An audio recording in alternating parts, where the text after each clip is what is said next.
nuts and bolts because it's something that's so overlooked on people, and they just, you know, they get all excited. I have the goosebumps right now. Look at those.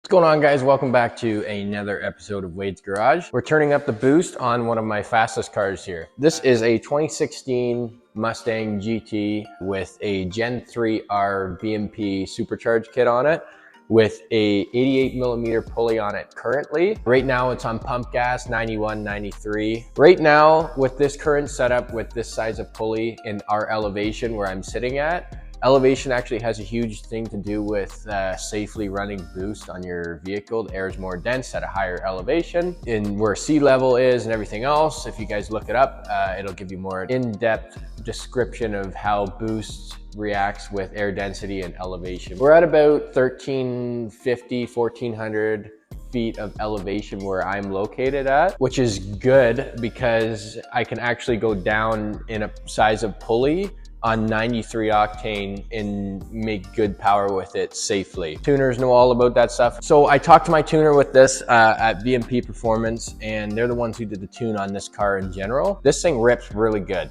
They expect it to be about 675 wheel right now with this current setup on 91 octane. So I emailed them, I said, hey, I want to turn up the car a little bit more, obviously, because, you know, there's never enough horsepower whenever it's just an addiction. You guys know how that works. I asked them, what do I need to do to turn up the horsepower in this, get a little bit more from it safely still? These Coyotes can handle a lot of horsepower. I want it to be reliable and safe still and slap pretty good. I asked them, what can I get out of it? So they suggested to go down to a 85 millimeter pulley. This is an 88 millimeter pulley, and run it on race gas. Nowadays, if you don't have access to race gas, which I do, but there's another form of doing it. Ever heard of this stuff before? It's called Boostane, Octane Engineering. This is not stuff that you just buy off the shelf at Canadian Tire or your O'Reilly's or wherever you have around. This is actually proper stuff. For a pack of 4 of this was about 180 bucks. You obviously mix it with 93 and then it can turn it into 100 octane. My tuner said I could get away with running 93 on a smaller pulley, but she said, if you want to be a little bit more safe with it, then I would throw some Boostane at it, mix a little bit of this. It even gives you a chart here if you read it. Starting with 93,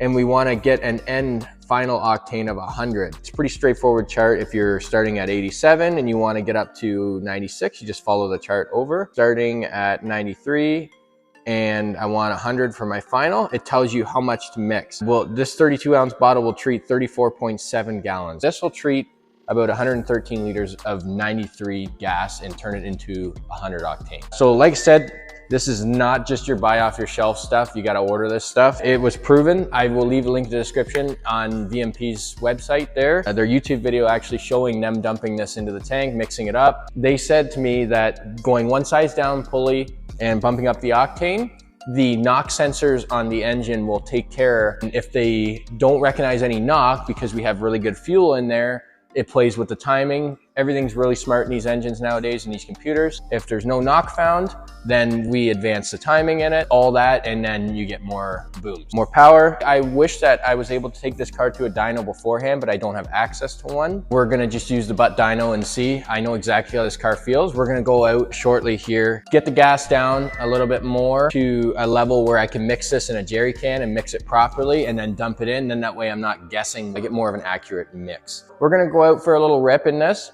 get some baseline butt dyno numbers, and see how many pounds of boost it's running right now. Get a rough idea, and then we'll mix some of this up, swap the pulleys, and then we'll go out for a burn in it again.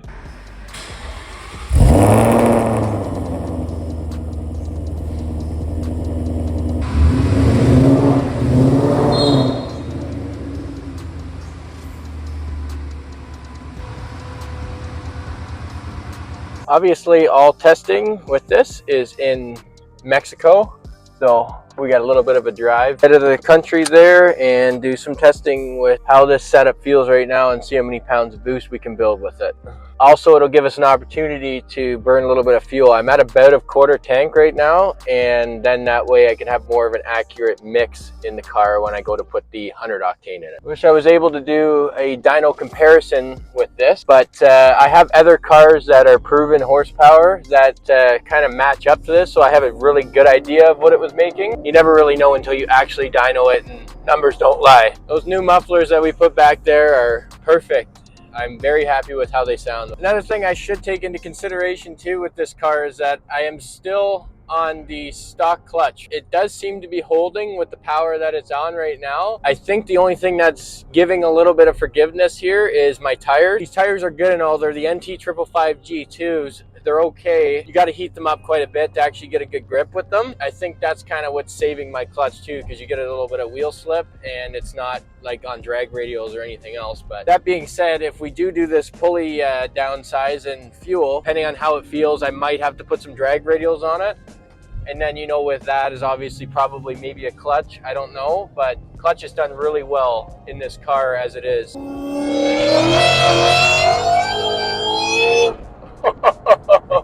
That never gets old. A little squirrely there. Third, put a little bit of heat in the tires. So we'll also do a traction control completely off too as well. I'm trying to get as much accurate comparison and a good feel for it right before the day, you know. Every time I get in this car, I always think like it doesn't really need more, but what the hell, we'll try it. For a pulley cost and a bit of butane, let's try it out and see what it's like. Open road here and do a little bit of a third gear pull.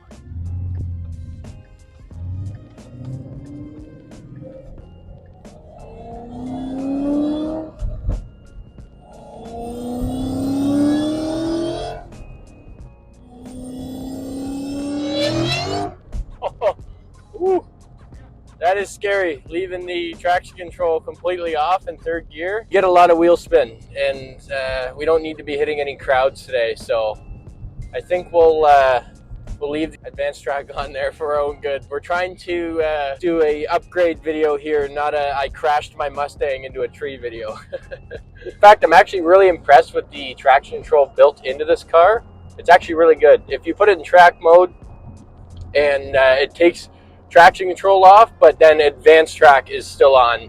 So that way when you're at the track, it allows for a little bit of a slip, because obviously going around corners and things like that, you want a little bit of slip. So it allows for a little bit of that movement, just enough for you to have fun. If you haven't already, hit the subscribe button down below, hit the like button. Let me know if you guys like this driving content more than the vlog style stuff, or, you know, I try to do a bit of a mix on this channel. I'm having a lot of fun making Mustang videos, so let me know if you guys like it. So I just noticed there, I was looking at the boost gauge. It looks like we're building about 17, 18 pounds of boost. This is a Ford boost gauge that's in this here, so I would assume it's fairly accurate. So about 17, 18, if that, pounds of boost. So we'll see what the smaller pulley brings up. So now that we have a good feel for the car here, we're gonna drain some more gas out of it, and then we're gonna put the mix in, install that pulley, and then it's party time. Okay, so now that we got the car all hot for me to work on now and change the pulley, and we also got rid of some gas, so we're sitting at maybe 10, 15K to empty. So if I were to guess, I'd maybe think that there's about maybe 2 liters in the tank. I don't really know how to gauge that, but so I'll mix accordingly to that. Open, go. Now that we're getting down to business here and making some ratios and mixing and stuff like that, this is the only thing I had around the house that I could has ounces on it. So I'm just gonna go ahead and use this for my measuring. Got a funnel here, got my amount. I made the calculation already. And before we do anything, gotta get the lab coat on and be safe with these 1960s glasses here if we're doing some chemistry. We're gonna go ahead and mix this here. So for the amount of gas that I'm got here of 93, I'm using about 4.16 ounces, and I calculated what was possibly in the tank of butane. So I'm gonna dump it into the jerry can, mix it all up, put it in the tank, and then go for a little drive, make sure it's running through. Before we take it out, obviously we'll change the pulley as well. Woo! It's pretty potent. mix it up a little bit. They say you can put it in the tank itself, but I like actually knowing that it's completely mixed up, and if I can get it as close as possible before it goes through the system. And we're probably just gonna take it easy for the first bit because we'll get all the regular 93 out of the fuel rails and injectors and everything else in the fuel lines.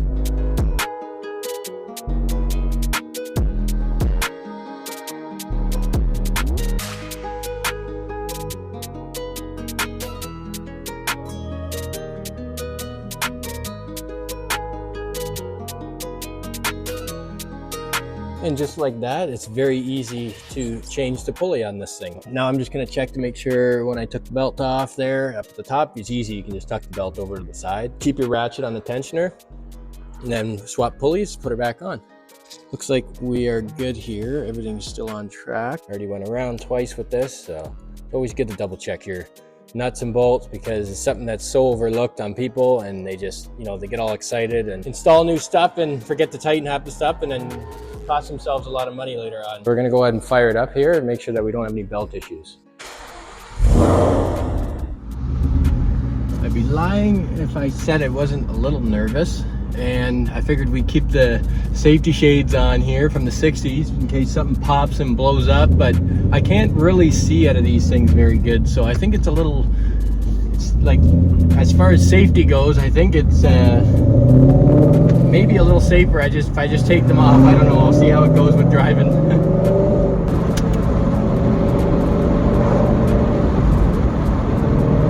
Got my air fuel ratio gauge on the Mustang here, just to keep and monitor a few things here in case it goes a little bit lean or whatever. I don't know, I'm just monitoring everything right now. I'm just keeping an eye on some stuff. I'm gonna drive it for a little bit here, make sure that fuel tank is all mixed up, slosh it around a little bit. This being a non-return style fuel system, that's the reason why I'm waiting a bit here for the fuel to get into the fuel rail and all that other stuff and the fuel lines.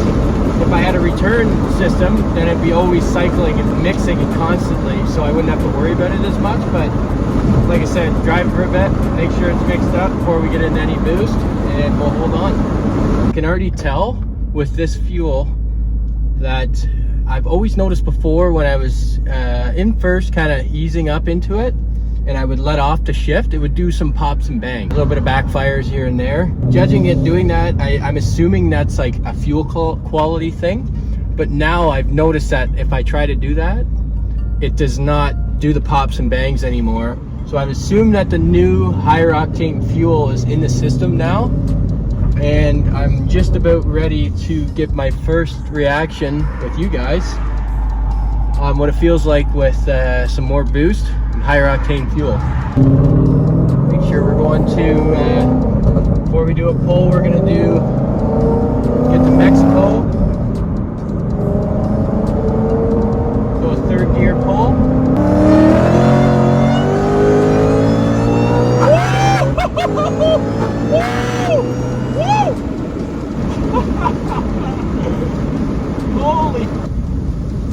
Holy shit. I have the goosebumps right now. Look at those. Holy crap. Woo! I'm shaking right now. That feels wicked. That's definitely got some more pep. Now we need some tires. I hazed the tires all the way through third, fourth, and I didn't really want to get into fifth. That's going way too fast. Holy shit. I still have the goosebumps right now. We need some tires on this thing now. Wow. Do another third gear hit here.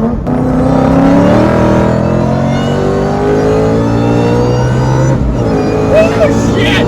Woo!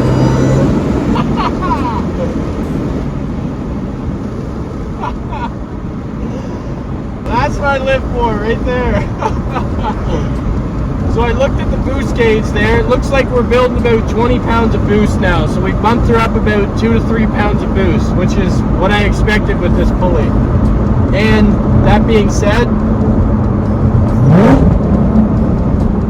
that is a great great time.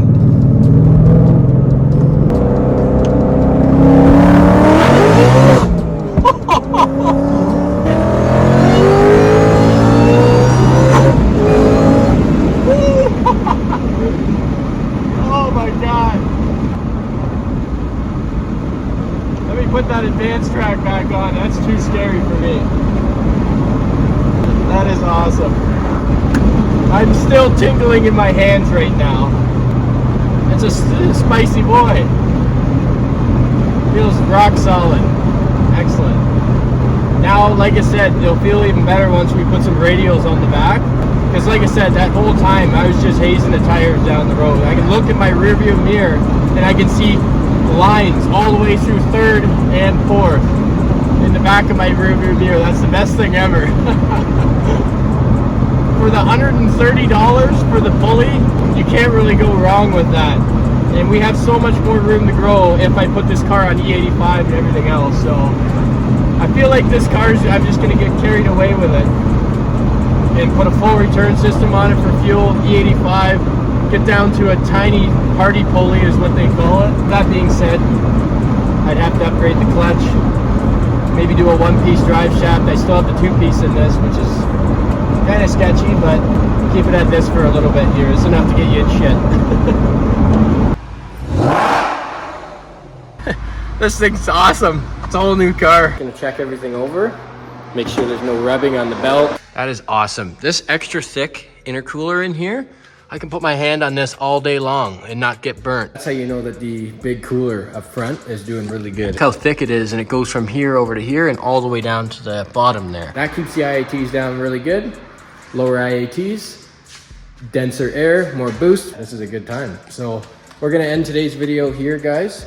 Until we turn this thing up or put some drag radios on it or do whatever else onto it. Stay tuned for it. Hit the subscribe button. It really helps out. Hit the like button. Hit the dislike button. Let me know what I'm doing wrong. Put down in the comments if you want to see more Mustang content, if you want to see more 350 content, or if you want to see more super content. I try to equal out everything. This engine's doing pretty good, actually. I started to make some of my own lines here out of these PTFE. Goes right to the turbo. This is a coolant line right off the bottom here, and it doesn't touch the manifold or anything. This will go back down to the water pump right there. And I got to make my oil feed line. More on the super stuff later. As for that, guys, thanks for watching. Hit the subscribe button. Talk to you soon.